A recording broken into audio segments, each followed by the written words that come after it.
नमस्कार साथियों, welcome to daily 6 PM class. इस क्लास में आज हम MCQ सीरीज का लेक्चर नंबर 210 डिस्कस करेंगे। क्वेश्चन नंबर फर्स्ट है, रहनुमाई मजद यासन सभा किससे जुड़ी है? तो ये पारसियों से संबंधित है। 1851 में नौरोजी फरदौनजी, दादा भाई नौरोजी, SS बंगाली और अन्य लोगों ने मिलकर रहनुमाई मजद यासन सभा की स्थापना की थी। यह पारसी धर्म में व्याप्त कुरीतियों का सुधार आंदोलन था। जो ये सभा थी, ये पारसी धर्म में व्याप्त कुरीतियों का सुधार आंदोलन था। रहनुमाई मजदयासन सभा का मुख्य उद्देश्य था पारसियों की सामाजिक अवस्था में सुधार करना, दूसरा पारसी धर्म की पुनः प्राचीन शुद्धता प्राप्त कराना तथा तीसरा था स्त्रियों की स्थिति में सुधार लाना। ठीक है, इसके 3 प्रमुख उद्देश्य क्या थे? पहला था पारसियों की सामाजिक अवस्था में सुधार करना, दूसरा था पारसी धर्म की प्राचीन शुद्धता को पुनः प्राप्त करना और तीसरा था स्त्रियों की स्थिति में सुधार लाना। जो ये सभा थी रहनुमाई मजदयासन सभा, इसने राष्ट्र गोवतार नामक पत्रिका भी आरंभ की थी। क्वेश्चन नंबर 2 है, 1857 के विद्रोह के कारणों पर असबाब बगावते हिंद भारतीय भाषा में किसी भारतीय द्वारा लिखी गई पहली पुस्तक थी। इसके रचयिता कौन थे? तो इसके रचयिता थे सर सैयद अहमद खां। जो असबाब बगावते हिंद है, यह मूल रूप से उर्दू भाषा में लिखी गई थी। और ये 1859 में पब्लिश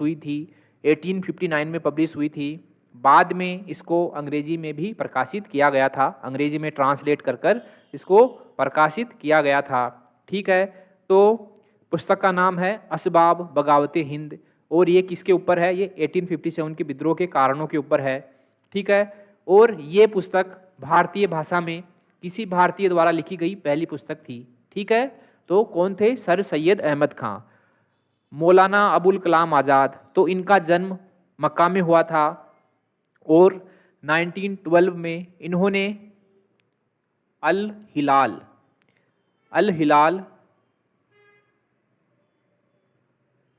हिलाल नामक उर्दू साप्ताहिक पत्रिका आरंभ की थी और 1914 में इस पत्रिका पर प्रतिबंध लग गया था।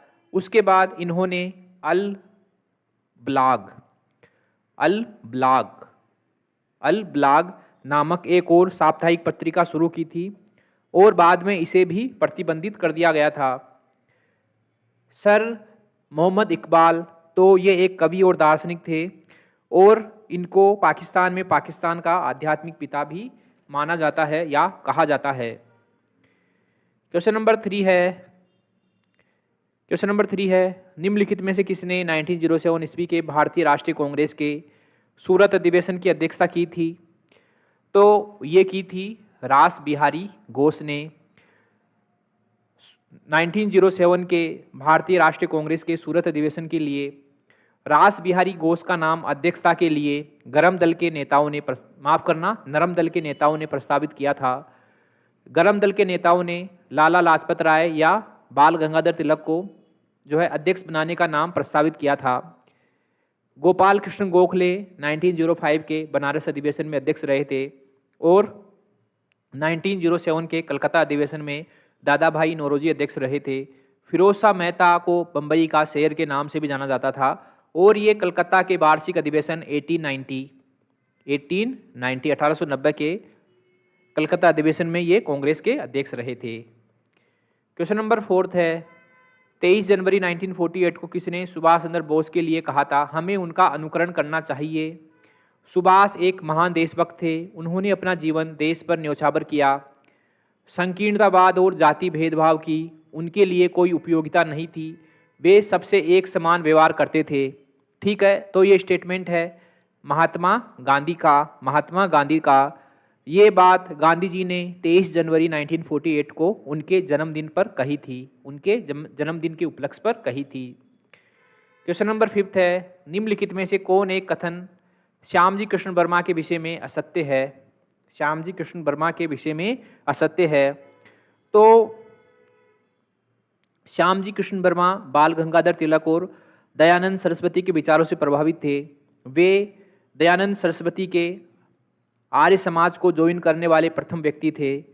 उन्होंने श्यामजी कृष्ण वर्मा ने लंदन में Indian home rule society, India house और इंडियन सोशलिस्ट नामक संस्थाओं की स्थापना की थी।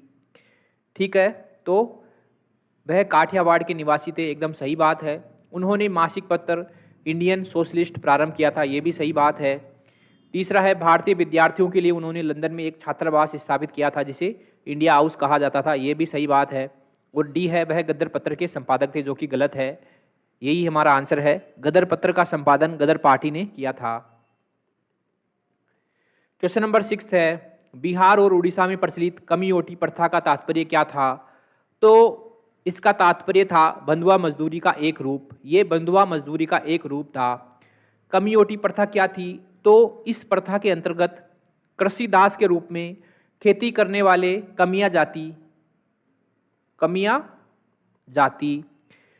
कृषि दास के रूप में खेती करने वाली कमिया जाति के लोग अपने मालिकों के द्वारा उनसे जो उनको ऋण प्राप्त होता था, यानी कि उनसे जो उधार पैसा होता था, उस उधार पैसे पर जो ब्याज होता था, उस ब्याज के एवज में वे जीवन भर उनकी सेवा करते थे।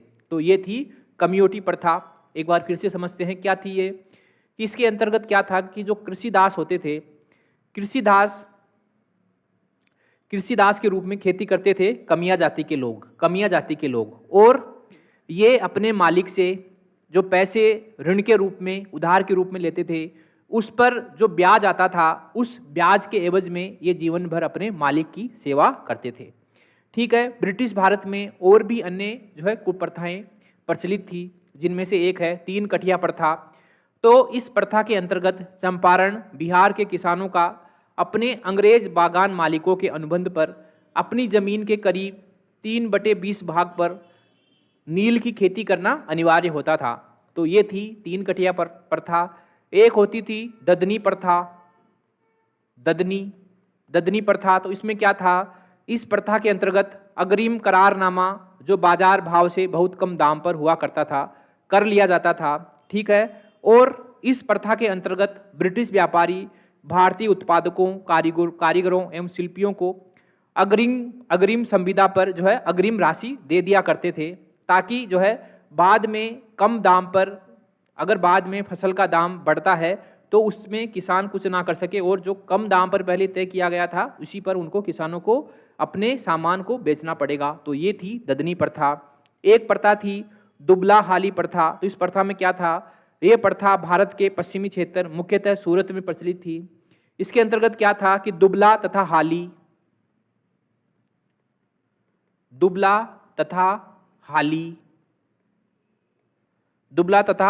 हाली कहलाने वाले भूदास अपने मालिकों को ही अपनी संपत्ति का और स्वयं का संरक्षक मानते थे। तो ये थी दुबला हाली प्रथा।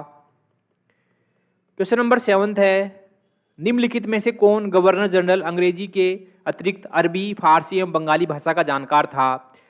तो ये थे वारेन हेस्टिंग्स। ये अंग्रेजी के अतिरिक्त अरबी, फारसी और बंगाली भाषा के जानकार थे। वारेन हेस्टिंग्स की साहित्य में बहुत अधिक रुचि थी।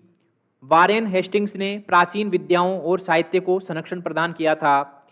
वारेन हेस्टिंग्स ने चार्ल्स विल्किंस के गीता के जो प्रथम अंग्रेजी अनुवाद है उसकी प्रस्तावना लिखी थी। यानी कि जो विल्किंस ने गीता का प्रथम बार अंग्रेजी में अनुवाद किया था, तो उसकी प्रस्तावना वॉरेन हेस्टिंग्स ने ही लिखी थी। वॉरेन हेस्टिंग्स से प्रेरणा पाकर विल्किंस, होलहेड तथा सर विलियम जोन्स आदि ने प्राचीन भारतीय ग्रंथों का अध्ययन आरंभ किया था। विल्किंस ने गीता और हितोपदेश का अनुवाद किया था। विल्किंस ने गीता और हितोपदेश का अंग्रेजी में अनुवाद किया था। क्वेश्चन नंबर 8 है, निम्नलिखित में से किसमें विख्यात गायत्री मंत्र मिलता है? तो ये मिलता है ऋग्वेद में। गायत्री मंत्र ऋग्वेद के तृतीय मंडल से संबंधित है, जिसके रचनाकार थे विश्वामित्र थे। गायत्री मंत्र को सावित्री, जो कि प्रातःकाल की देवी होती थी, यानी कि मॉर्निंग गॉडेस, उसके लिए गाया जाता था। ये सूर्य देवता को समर्पित मंत्र है गायत्री मंत्र। सामवेद, तो सामवेद इसमें धुनों और मंत्रों के रूप में, इसको धुनों और मंत्रों के रूप में जाना जाता है, यानी कि म्यूजिक और मंत्रों के रूप में जाना जाता है। यजुर्वेद, तो इसमें अनुष्ठान विधि मंत्र है, इसमें क्या है, अनुष्ठान विधि है और इसमें मंत्र है। अथर्ववेद, तो ये जादुई सूत्रों का वेद है, ये जादुई सूत्रों का वेद है, इसमें जादू टोनों के बारे में वर्णन मिलता है। क्वेश्चन नंबर 9 है, बौद्ध मत में पातिमोक्ष से क्या अभिप्राय है?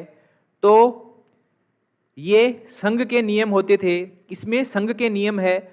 बौद्ध मत में पातिमोक्ष से क्या अभिप्राय है? तो इसमें संघ के नियम होते थे, बौद्ध संघ के नियम होते थे। पातिमोक्ष या प्रतिमोक्ष में बौद्ध धर्म के अनुशासन संबंधी विधि तथा उनके भंग होने पर किए जाने वाले प्रायश्चितों का संकलन होता है पातिमोक्ष या प्रतिमोक्ष में। इसका बौद्ध मठ में बड़ा महत्व था तथा माह में 2 बार इसका पाठ किए जाने का विधान था। क्वेश्चन नंबर 10 है, उत्तर वैदिक काल में निम्नलिखित में से कौन सा अधिकारी करों का संग्राहक होता था? तो ये होता था भागदूद करों का संग्राहक होता था उत्तर वैदिक काल में। अक्षावाप, तो अक्षावाप होता था लेखाकार। पालागल, तो पालागल होता था संदेशवाहक। और संग्रहित्री, तो ये होता था कोषाध्यक्ष। ओके साथियों, इसी के साथ एमसीक्यू सीरीज का लेक्चर नंबर 201 यहीं समाप्त होता है। मिलते हैं अगले लेक्चर में, तब तक के लिए थैंक यू वेरी मच।